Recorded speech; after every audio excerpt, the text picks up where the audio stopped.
We are Onyx Imaging. We are the highest rated and most reviewed printer service center in Oklahoma. Hi, my name is John with Onyx Imaging. Today we're going to take a look at this Canon MG2920 printer.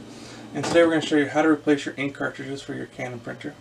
So if you've noticed that you've had any of your warning lights for your ink cartridges flashing on your printer and they're time to be replaced, in our case our black has been flashing and telling us to replace the black ink, we're going to show you how to get that taken care of. It's a really simple process. First thing you're going to want to do is look down underneath the scanner assembly here, and you're going to see a door right in the middle, and there's going to be a little groove with a hand hold or a little finger hold in it. You're going to put your fingers in that and you're going to pull this door all the way down. Then you're going to give the printer a second to move the ink cartridges over and dock them so that we're able to actually remove the ink cartridges from the printer.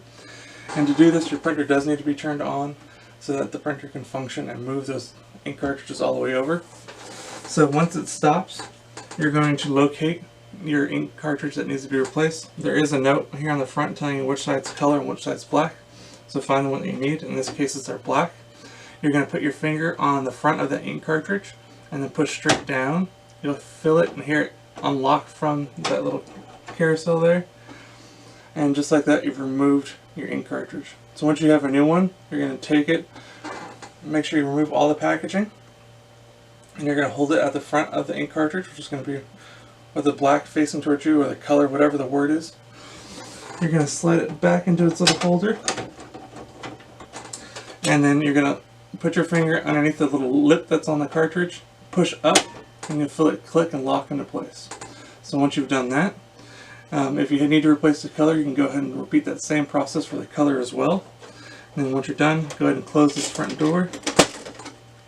And you're going to give the printer a minute to initialize and prepare those ink cartridges for use. Once the printer comes back to its normal ready state, you'll be good to go and back up and printing. If you have any questions or concerns, please feel free to reach out to Onyx. We'll love to help answer those for you. Also, if there's any way we can help supply with any of your printer or office supply needs, please feel free to reach out to Onyx. We'll love to help supply those for you as well. We hope you have a great day and you're back up and printing. Thank you. Thank you for watching. If you're interested in how you can receive free labor on all of your service calls, as well as how to qualify for free printer upgrades, contact us today. We are here for all of your printer and office supply needs.